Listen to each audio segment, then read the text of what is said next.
আজ আমি চলে এসেছি ঝুলনের মেলায়। বেশ কিছুদিন ধরেই ৪-৫ দিন ধরেই চারিদিকে যা ঘটনা ঘটছে তাতে করে মনটা সবারই ভীষণই খারাপ। আর আমরা মেয়েরা তো সমস্ত কিছু জিনিস নিয়ে এতটা ভয় পেয়ে রয়েছি, এতটা ট্রমাতে ডিপ্রেশনে রয়েছি যে কিছুই যেন ভালো লাগছে না। আর আমি এর মধ্যে অনেকটা দিন কোথাও বেরোইনি, তাই ভাবলাম যে আজকে বান্ধবীর সাথে বেরোই। আর এতটা ভয় মনের মধ্যে রয়েছে, মানে কি বলবো, কিছুই যেন আর ভালো লাগছে না। তাই ভাবলাম যে একটু ঝুলনের মেলা থেকে ঘুরে আসি। আর এই মেলাটা বসেছে হচ্ছে আমাদের মধ্যমগ্রামে যে চৌমাথা আছে সেখানেই ঝুলন মেলা স্টার্ট হয়েছে 15ই আগস্ট থেকে। আর এই মেলা কিন্তু 1 সেপ্টেম্বর পর্যন্ত থাকবে। আর এখানে এসে আজকে এত ভালো লেগেছে। অ্যাকচুয়ালি কিছুদিন আগে আমি রাস্তা থেকে ফিরছিলাম, তো গেছিলাম আমার কাজের জন্য একটু। তো ওখান থেকে ফেরার পথেই অ্যানাউন্স করছিল যে এরকম মেলা আর কি বসবার। প্রত্যেক বছরই আমাদের এখানে মধ্যমগ্রামে খুবই মেলা হয়। আর তোমরা তো জানো যে আমি মেলা কতটা ভালোবাসি। যখনই অ্যানাউন্সমেন্টে শুনলাম যে এরকম মেলা বসবে, তাই ভাবলাম যে যাব। তো 15ই আগস্ট দিন তো যেতে পারিনি, চারিদিকে এত দুর্ঘটনা, এত বাজে কিছু নিউজ, মনটাও ভালো লাগছে না যে কিছু কোথাও যাই বা কিছু করি। তো ভাবলাম যে আজকের দিনটাতে একটু ঘুরে আসি, বাড়িতেও তো মনটা ভালো লাগছে না, ঘুরে আসলে একটু ভালো লাগবে। আর এখানে এসে এত সুন্দর দর্শন পেলাম আর এত সুন্দর সাজিয়েছে। আসলে আমাদের মধ্যমগ্রাম চৌমাথায় যে সুভাষ মাঠটা আছে না, মাঠটা ভীষণ বড় আর খুব সুন্দর করে ওরা ভীষণ সাজায়। আর এই ঝুলন মেলাতে আমি প্রথমবার এলাম, আগে কখনো যাইনি। আর এত অভূতপূর্ব সমস্ত কৃষ্ণের ঠাকুরের মূর্তিগুলো কি যে অপূর্ব সুন্দর লাগছে, চারিদিকে শুধু কৃষ্ণ আর কৃষ্ণ। মানে মেলাতে ঢোকার পরেই তোমরা এত সুন্দর দর্শন পাবে। আর তার সাথে মাটির গোপালও একটু বসেছিল। আর তোমরা তো জানো আমার কাছে যতই মাটির গোপাল থাকুক না কেন, একটু না গেলে, চোখে না দেখলে আমার ঠিক ভালো লাগে না। কিন্তু মেলাতে যখন এলাম সেরকম একটা গোপালের কালেকশান নেই, মানে কিছুই নেই সেরকম।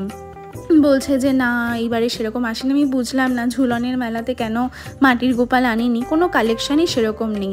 আর এত সুন্দর এই মেলা, সবাই কিন্তু এই দোলনাতে দোল দেওয়াতে পারছে রাধাকৃষ্ণকে, কি অভূতপূর্ব সুন্দরভাবে সাজিয়েছে। আর সেরকম একটা মেলাতে ভিড়ও ছিল না, তাই আমি আর আমার বান্ধবী আজকে খুব সুন্দর দর্শন করেছি। আর এখানে কিন্তু কীর্তনও হচ্ছিল। এত ভালো লেগেছে না আজকে সন্ধ্যাটা, পুরো মানে অনেক মন খারাপের পরেও জানি কোথাও একটু একটু ভালো লাগছিল যে যাক এত সুন্দর একটা দর্শন পেলাম, এত সুন্দর সমস্ত কিছু দেখতে পেলাম, ভীষণ ভালো লাগছিল। তোমরা যারা মধ্যমগ্রামের কাছাকাছি থাকো তারা এসে এই মেলাটাতে একবার দেখে যেও। এখনও অনেকটা দিন আছে, প্রায় 1 মাস মতন আছে। শ্রীকৃষ্ণের প্রত্যেকটা লীলা এখানে তুলে ধরা রয়েছে, খুবই ভালো লাগছিল দেখতে। আর মানে তাই জন্য আমি ভাবলাম তোমাদের সাথে দেখাও বলে ভিডিওটা করে আনি। আর এত সুন্দর লাগছিল না, মানে চোখটা সার্থক লাগছিল না, আমার ওখান থেকে আসতে ইচ্ছা করছিল না, এত ভালো লাগছিল। তাই জন্য আজকে গেলাম। আর আমি তো গিয়ে ভাবতেই পারিনি যে এত সুন্দর দর্শন করব, কারণ আমি সেইভাবে ঝুলনের মেলাতে কোনোদিনও যাইনি, এটাই আমার প্রথম যাওয়া।